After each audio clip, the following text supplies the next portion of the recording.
Hello guys, welcome back. My name is Abhishek Sahu. आज की इस वीडियो में हम डिस्कस करेंगे कॉम्बिनेशन ऑफ कैपेसिटर से इन्फिनिटी लेडर वाले क्वेश्चंस को। देखने में बड़े कॉम्प्लेक्स होते हैं लेकिन सॉल्व करने में बहुत सिंपल होते हैं, है ना। इनका पैटर्न जो है ना बहुत सिंपल है, ठीक है ना। अब देखो कंडीशन क्या है कि जब हम इस क्वेश्चन को करेंगे इस वीडियो के अंदर तो 5 से 6-7 मिनट लग सकते हैं। क्यों? क्योंकि समझते और समझाते हुए चलेंगे। लेकिन जब आप इसको खुद से करोगे 30 सेकेंड 40 सेकेंड या मैक्सिमम आपको 1 मिनट से ज्यादा का टाइम नहीं लगेगा। इस वीडियो के अंदर हम 3 टाइप के न्यूमेरिकल्स को देखेंगे इन्फिनिटी लेटर वाले क्वेश्चंस में। तो अभी कम से कम 3 टाइप तो खत्म होंगे ही होंगे, ठीक है ना। चलिए देखो, अगर मैं आपसे कह दूं कि हमारे पास जो है ना क्वेश्चन हमें इस तरह से दे दिया गया कि ये जो है ना कॉम्बिनेशन ऑफ कैपेसिटर की एक सीरीज है जो कि इन्फिनिटी तक जा रही है, ठीक है ना। अब यहां पर कंडीशन क्या है कि कैपेसिटर को जिस तरह से अरेंज है कि पहली रो में जो कैपेसिटर है 1 है, फिर दूसरी में 2 कैपेसिटर लगे हैं, फिर तीसरी में 4 हैं, फिर चौथे में 8 कैपेसिटर है, फिर पांचवी में 16 कैपेसिटर है, यानी कि डबल होते चले जा रहे हैं, ठीक है। फिर हमें इस पूरे नेटवर्क की इक्विवेलेंट कैपेसिटेंस निकालनी है। क्या करेंगे?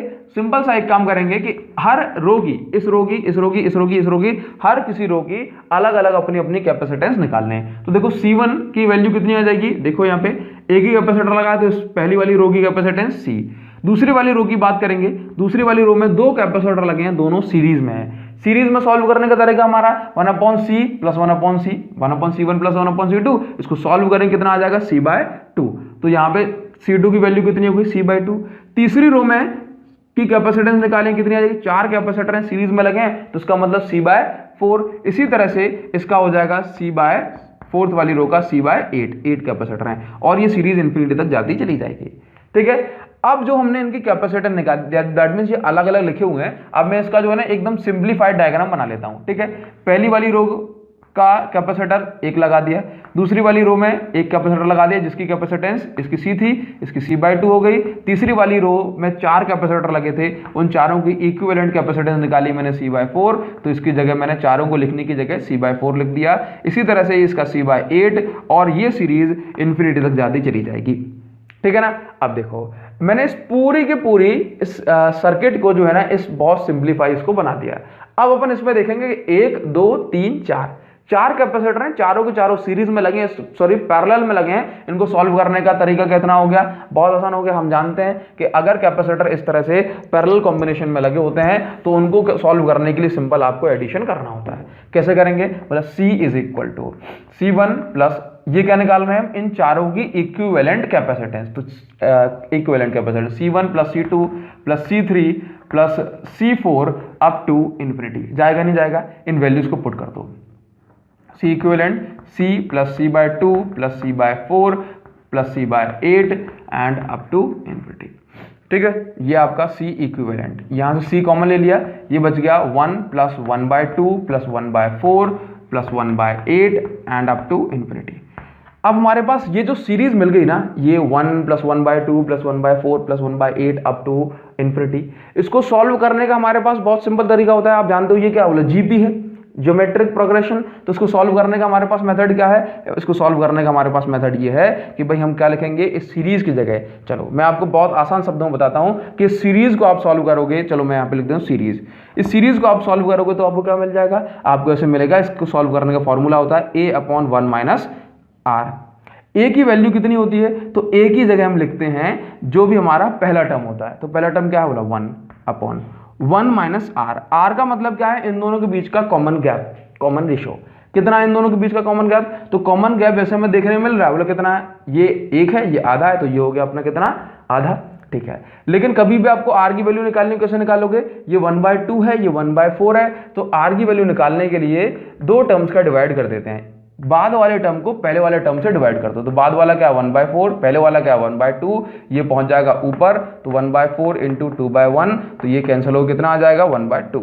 तो R की वैल्यू कितनी है आपके पास 1/2। इसको सॉल्व करोगे, सीरीज जो चल रही है अपनी, इसको सॉल्व करोगे, GP है ये अपनी, तो 1 LCM लोगे 2 - 1/2, इसका मतलब है 1/1/2। इसको सॉल्व करेंगे तो आंसर कितना आ गया 2। तो इस पूरी सीरीज की जगह हम क्या लिख सकते हैं, इस पूरी सीरीज की जगह हम लिख सकते हैं 2। तो यहाँ पे C इक्विवेलेंट = इसकी जगह 2 लिख दिया और ये पहले से लिखा है C, तो ये कितना हो गया, आंसर हो गया 2C, ठीक है ना। तो इस तरह से हम निकाल पाएंगे इस पूरी सर्किट की इक्विवेलेंट कैपेसिटेंस, है ना। इसको जब हम सॉल्व करेंगे तो अपना ये आ जाएगा। तो अब अपना कोई भी क्वेश्चन आता है जिसमें C की कुछ भी वैल्यू दे दी गई, ठीक है ना। यहाँ पे दे दिया कि भाई हर कैपेसिटर लगा हुआ है 1 माइक्रोफेरेड वाला, 2 माइक्रोफेरेड। अब मान लो हर किसी की कैपेसिटेंस की वैल्यू 2 माइक्रोफेरेड दे दी, तो पूछा गया इक्विवेलेंट कैपेसिटेंस निकालो, तो सी की जगह 2 माइक्रोफेरेड कर देना, तो आंसर आ जाएगा आपको 4 माइक्रोफेरेड। हर किसी की वैल्यू 1 माइक्रोफेरेड दे दी, तो यहाँ पे पुट कर देना, आंसर आ जाएगा आपको। ठीक है ना। चलो, तो इस तरह के क्वेश्चन होते हैं। अब सेकंड टाइप देखते हैं, उसके बाद थर्ड टाइप देखेंगे। ठीक है ना। सेकंड टाइप में देखो इसी से मिलता जुलता देखते हैं। ठीक है ना।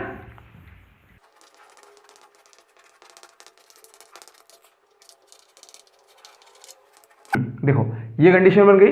अब यहाँ पे क्या देखो, ये पॉइंट ए है और ये पॉइंट बी है, ये सीरीज जा रही है इन्फिनिटी तक। ठीक है ना। इसमें कैपेसिटर का नाम दे देते हैं, बोला ये 1 माइक्रोफेरेड, ये 1 माइक्रोफेरेड, सारी वैल्यूज माइक्रोफेरेड में, ये 1। इसके बाद ये 3 और ये 1, ये 9 माइक्रोफेरेड, ये 1 माइक्रोफेरेड, ये 27 माइक्रोफेरेड और ये 1 माइक्रोफेरेड। ठीक है ना। चलो ऊपर दिखाई दे रहा है, यहाँ पे लिख दिया 1 माइक्रोफेरेड। ठीक है। अब आपको इसकी इक्विवेलेंट कैपेसिटेंस निकालनी है, सारी वैल्यूज माइक्रोफेरेड में है। अब देखो इसको क्या करेंगे, बोले इसको भी सॉल्व कर लो, लेकिन सॉल्व करने से पहले हम एक छोटी सी बात जानते हैं, क्या कि चार्ज किसी कैपेसिटर को यदि क्रॉस करता है तो पोटेंशियल ड्रॉप हो जाता है या पोटेंशियल डिफरेंस आ जाता है। ठीक है ना। जब तक चार्ज के रास्ते में कोई कैपेसिटर या फिर किसी भी तरह की रुकावट, रेजिस्टेंस, इंडक्टर नहीं आएगा, तब तक पोटेंशियल ड्रॉप नहीं होता। ठीक है ना। तो देखो अगर मेरे पास यहां से कोई भी चार्ज आया यहां से, अब यहां चार्ज आया तो ये चार्ज 2 पार्ट में डिवाइड होगा। ठीक है। इन दोनों पार्ट में जो चार्ज डिवाइड होगा उसको जो है ना 1 माइक्रोफेरेड को क्रॉस करना है नीचे, और ऊपर भी 1 माइक्रोफेरेड को। तो दोनों ही केसेस में उसको 1 माइक्रोफेरेड वाले कैपेसिटर को क्रॉस करना है, तब जाकर के आगे बढ़ पाएगा। और अगर 1 माइक्रोफेरेड कैपेसिटर को क्रॉस करेगा तो पोटेंशियल ड्रॉप होगा। चलिए, तो यहां पर जो पोटेंशियल की वैल्यू होगी वही वैल्यू यहां पर हुई, क्यों? क्योंकि बार बार मतलब दोनों ही केसेस में उसने सेम कैपेसिटेंस वाले कैपेसिटर को क्रॉस किया है। तो इस पॉइंट को नाम दे दिया x और इस पॉइंट को नाम दे दिया y। तो x पर जितना पोटेंशियल उतना ही पोटेंशियल y पे। तो इन दोनों पॉइंट का जो पोटेंशियल है अगर बराबर हो गया तो चार्ज का फ्लो होगा क्या? बोला नहीं। क्यों? क्योंकि चार्ज फ्लो होता है higher potential to lower potential. That means अगर हम पॉजिटिव चार्ज की बात कर रहे हैं तो चार्ज फ्लो कब होगा? जब पोटेंशियल डिफरेंस होता है। जब इन दोनों पॉइंट्स का पोटेंशियल सेम है तो ये वाले इस वाली ब्रांच में, दैट मींस इस वाले कैपेसिटर में कोई भी चार्ज फ्लो नहीं होगा। इसी तरह से ये पॉइंट का जो पोटेंशियल होगा सेम पोटेंशियल होगा इस पॉइंट का, है ना, क्योंकि जो भी चार्ज फ्लो होगा ऊपर भी 3 माइक्रोफेरेड से नीचे भी 3 माइक्रोफेरेड से पास होगा, तो यहां पर सेम पोटेंशियल हो जाने के कारण से इस ब्रांच में कोई भी करंट, कोई भी चार्ज या कोई भी करंट फ्लो नहीं होगा। तो अब हम क्या बोलेंगे भाई, इसी तरह से इसमें भी कोई चार्ज फ्लो नहीं होगा, इसमें भी कोई चार्ज फ्लो नहीं होगा, और कितने भी कैपेसिटर लगे होंगे उनमें किसी में भी कोई भी चार्ज फ्लो नहीं होगा। ये वैल्यू बदल भी जाती है ना, तब भी उससे कोई फर्क नहीं पड़ता। ठीक है ना। अब हमने क्या कर लिया, अब इसको सिंप्लीफाइड कर लें। सिंप्लीफाइड करेंगे इस सर्किट को, तो इसका मतलब है कि ये तो हमारे नेटवर्क में अब है ही नहीं। ठीक है ना। तो हमने देखो इसको सिंप्लीफाइड करके डायग्राम बनाया। ठीक है। अब देखो ये कंडीशन हमने क्या कर दी, बोला इसको सिंप्लीफाई करके ये बना दिया, और ये जा रहा है अप टू इन्फिनिटी। ठीक है भाई, क्या करें अब ऐसा करें कि देखो अब हमने जो है ना इनको 2 रो में सिंपल डिवाइड कर लिया। ऊपर वाली रो की जो कैपेसिटेंस होगी हमने मान ली कि भाई C1 होगी, नीचे वाली रो की जो कैपेसिटेंस होगी वो होगी C2। ठीक है ना। ठीक, चलो अब इन दोनों को सॉल्व करके एक बना लेते हैं। तो इसका मतलब क्या, C1 की वैल्यू निकाल लो। C1 की वैल्यू निकालेंगे, C1 इज इक्वल टू कैसे निकलेगा, तो देखो ये सारी की सारी किस में है, बोला सीरीज में। सीरीज में सॉल्व करेंगे तो सीरीज में सॉल्व करने का तरीका क्या, बोला 1/C1 इज इक्वल टू कितना हो जाएगा, 1/1 प्लस 1/3 प्लस 1/9 प्लस 1/27 प्लस 1 ये इस तरह से इन्फिनिटी तक जाता चला जाएगा। ठीक है। 1/1 को मैं 1 लिख लूं, चलिए भाई, तो मैंने 1 लिख लिया। ठीक है। फिर से आपके पास सेम कंडीशन हो गई, तो मैं इसको सॉल्व करूंगा। किस तरह सॉल्व करूंगा, मैं इसको लिख दूं भाई सीरीज। वैसे तो मैं इसको डायरेक्ट सीरीज लिखने की जरूरत नहीं होती, लेकिन फिर भी मैं आपको बता दूं। ठीक है ना। क्या करेंगे, बोलो A/1 माइनस R। A की वैल्यू क्या, बोला 1/1 माइनस R की वैल्यू क्या, 1/3। कैसे पता पड़ा, 1/9 में डिवाइड लगा दो किसका, 1/3 का। पीछे वाले में आगे वाले का डिवाइड लगा दो, आंसर आ जाएगा आपका 1/3। तो यहाँ पे हो गया 1/3। इसको सॉल्व करेंगे 1/3 माइनस 1/3, है ना। तो सीरीज की जगह जो हमारी वैल्यू आ जाएगी कितनी हो जाएगी, ये 3 पहुंच जाएगा ऊपर, तो ये आपका 3/2। ठीक है ना। अगर ये वैल्यूज माइक्रोफेरेड में है तो मैंने इसको कितना लिख दिया, 3/2 माइक्रोफेरेड। ठीक है। इसका मतलब है सीरीज की जगह केवल मैं अभी इतना लिखता हूं। ठीक है। अब देखो इसकी जगह मैं क्या पुट कर सकता हूं, इसकी जगह पुट कर सकता हूं मैं 3/2। तो 1/C1 इज इक्वल टू 3/2। अब ये कैपेसिटेंस के सामने लिखा है तो मैंने लिख दिया माइक्रोफेरेड। तो C1 की वैल्यू कितनी आ जाएगी, इसको रिवर्स कर दिया, उल्टा कर दिया इनवर्स, तो 2/3 माइक्रोफैरड। ठीक है, अच्छी बात यह है कि जितनी वैल्यू C1 की है उतनी वैल्यू C2 की होगी, क्योंकि सेम कैपेसिटर लगे हुए हैं ना। तो मैं इसको सर्किट को सिंप्लीफाइड कर लूं, कैसे कर पाऊंगा, इस तरह से कि पहला ये कैपेसिटर लगा दिया मैंने कितने का, एक ऊपर ये C1 और ये नीचे C2, ये C1 और ये C2। C1 की वैल्यू कितनी, अब देखो ये दोनों इस सर्किट को सिंप्लीफाई कर लिया, C1 और ये C2, ठीक है, ये B और ये A, ठीक है ना। अब मुझे इसकी कैपेसिटेंस निकालनी है। अब देखो ध्यान से, ये पैरेलल में, तो C is equal to C1 plus C2। तो C की वैल्यू कितनी है, मतलब C1 की वैल्यू कितनी, 2/3 प्लस इसकी वैल्यू कितनी, 2/3, तो C इज इक्वल टू कितना आ गया आपका, 4/3 माइक्रोफैरड। ठीक है, तो इन्फिनिटी लेटर वाले क्वेश्चन में ये APGP मतलब GP सीरीज का किस तरह से यूज करना है ये आपको आ जाएगा। ठीक है, इसमें एक क्वेश्चन और देखते हैं, तो आपका जो है ना सारी कंडीशन आपकी एकदम क्लियर हो जाएंगी। ठीक है ना, सारी नहीं बोल सकता क्योंकि इसमें जो है काफी सारे बहुत सारे क्वेश्चन बनते हैं, तो मैं सारी तो नहीं बोलूंगा, लेकिन इतना बोलूंगा कि इस तरह के क्वेश्चन अगर आपको आएंगे तो आपसे जरूर बन जाएंगे। क्लियर है, इसको हटाऊं, चलिए। तो देखिए फ्रेंड्स, अब जो हमारा नेक्स्ट क्वेश्चन है वो कुछ इस तरह से है कि यहाँ पर जो है ना ये सारी वैल्यूज माइक्रोफैरड में, पहली बात। अब देखो इस तरह से अरेंजमेंट किया हुआ है कि हमें इस पूरी सर्किट का इक्विवेलेंट कैपेसिटेंस निकालनी है। ठीक है ना, देखो ये 1 माइक्रोफैरड, ये 2 माइक्रोफैरड कैपेसिटर है, ये 1 माइक्रोफैरड, ये 2 माइक्रोफैरड, 1 माइक्रोफैरड, 2 माइक्रोफैरड।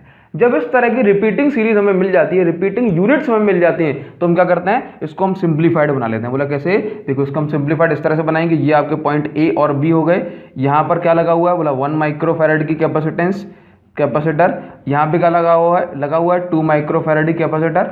ठीक है ना, इसके बाद जो है ना ये सारी जो टर्म्स हैं, ये सारी सीरीज जो हैं वो रिपीट हो रही है। क्या हो रही है, रिपीट। हमने क्या माना कि भाई अगर हम इन सीरीज के अंदर, ये जो सीरीज इन्फिनिटी तक जा रही है, अगर हम जो है ना इसमें एक C कैपेसिटेंस जो और जोड़ दें तो उसकी कैपेसिटेंस में कोई भी इफेक्ट नहीं पड़ेगा ना। तो जब भी इस तरह की प्रॉब्लम होती है तो हम क्या करते हैं, ये जो रिपीटिंग यूनिट्स हैं एक बार उनको लिख लेते हैं और उस पूरे लैडर की जगह एक कैपेसिटेंस C लिख देते हैं। ठीक है ना, बस अब इसको सॉल्व कर लेंगे, ये A और ये B। क्या करेंगे, इसको सॉल्व करने का मेरे पास सिंपल तरीका है। देखो ये और ये किस में है, बोला पैरेलल में। देखना ये पूरी और ये किस में है, पैरेलल में। तो सबसे पहले हम इसको सॉल्व कर लेंगे, ये 2 माइक्रोफैरड और ये C, ये दोनों सीरीज में। ठीक है ना, तो सीरीज में इनको सॉल्व करने का तरीका क्या है, तो मैं इसकी जगह लिख दूंगा कि भाई इन दोनों, ये सीरीज में है, CS मैंने नाम दे दिया इसको, 2 × C अपॉन आपका 2 + C, ये ऐड करने का तरीका हो गया मेरा। ठीक है, ये सीरीज में इतना हो गया। ठीक है, अगर मैं इन दोनों की जगह सॉल्व करके मैं इसको इस तरह से लिखता हूं कि भाई ये आपका ये 1 माइक्रोफैरड हो गया और इन दोनों की जो कैपेसिटेंस मुझे मिली कितनी हो गई, इसका नाम दे दिया मैंने सीरीज CS। ठीक है ना, अब मुझे इसको सॉल्व करना है, कर दूंगा। ये 1 माइक्रोफैरड, ये CS, इसको सॉल्व करने का तरीका क्या, देखो ये दोनों पैरेलल में क्या हो जाएंगे, ऐड हो जाएंगे। तो नेट कैपेसिटेंस या फिर equivalent capacitance C is equal to कितना हो जाएगा, 1 प्लस इसको ऐड कर दूं 2C अपॉन 2 + C। ठीक है ना, ये हो जाएगा। क्या करें भाई, इसका क्रॉस मल्टीप्लाई कर दो, मतलब एलसीएम लेने के बाद C is equal to 2 + C, इसका एलसीएम आया 2 + C + 2C। इसको सॉल्व करेंगे तो कितना हो जाएगा, ये आपका 2C + C² is equal to 2C + 2 C तो 3C + 2। इसको फर्दर सॉल्व करेंगे तो आपका ये C² - C - 2 is equal to 0 आ गया। ठीक है ना, जब हम इसको सॉल्व करेंगे क्वाड्रेटिक इक्वेशन से किस तरह से हो जाएगा, C² - 2C + C - 2 is equal to 0। तो जब हम इसके फैक्टर करेंगे तो जो वैल्यूज हमारे सामने निकल के आएंगी वो हो जाएगी C - 2 और ये हो जाएगा आपका, यहाँ C कॉमन ले लो, C - 2 और आपका जो है ना ये C + 1। ठीक है ना, इस तरह से हम इसको सॉल्व करेंगे तो हमारी जो वैल्यूज निकल के आ जाएगी वो हो जाएगी आपकी इज इक्वल टू में 0 है। ठीक है ना, तो C इज इक्वल टू 2 और आपका ये है C इज इक्वल टू -1। ठीक है ना, C is equal to 2 microfarad और C is equal to -1 microfarad. हम इस माइनस वाली वैल्यू को नेग्लेक्ट कर देंगे, है ना, हटा देंगे। क्यों, क्योंकि जो कैपेसिटेंस हमारी माइनस में नहीं होगी, तो इसका मतलब है इस पूरी सर्किट की जो नेट कैपेसिटेंस की वैल्यू आ जाएगी वो कितनी हो जाएगी, 2 माइक्रोफेरेड, कितनी हो जाएगी 2 माइक्रोफेरेड, दैट मीन्स इसको फैक्टर करना है बस अपन को, ठीक है ना। ये 2 माइक्रोफेरेड इस नेट सर्किट, इस पूरी सर्किट की कॉम्बिनेशन हो जाएगी, कैपेसिटेंस हो जाएगी, ठीक है ना। तो देखो इस तरह से इन्फिनिटी सीरीज वाले क्वेश्चंस को सॉल्व करते हैं, बहुत आसान होता है इनको सॉल्व करना। अब आप प्रैक्टिस करना और आपसे ये बनने लगेंगे, ठीक है ना। 30 सेकंड में, 40 सेकंड में, मैक्सिमम टाइम 1 मिनट में आपसे बनने ही चाहिए ये, अगर आप प्रैक्टिस करते हो तो, ठीक है ना। Thank you so much.